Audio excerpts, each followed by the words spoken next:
Academic के साथ है पर्सनल।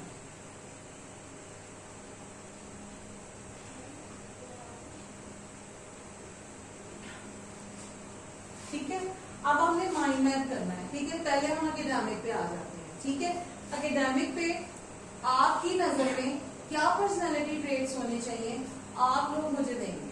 ठीक है, जो एक बोलेगा वो दूसरा रिपीट नहीं करेगा, तो you have to come up with some new ideas जो आपके माइंड में आते हैं। हम उमेश मामा से स्टार्ट करते हैं।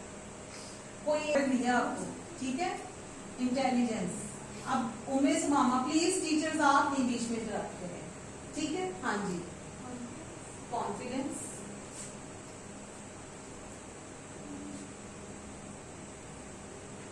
जी मेरा लर्नर, गुड लर्नर। ठीक है, गुड लर्निंग या लर्नर ये होनी चाहिए। यस, प्रोनाउंसिएशन स्किल,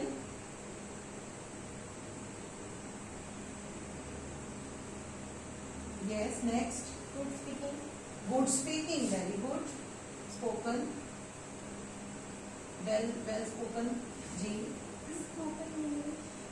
चले, स्पोकन ये एक ही हो गया, कुछ और सोचें। करेज, वेरी गुड, वेरी गुड।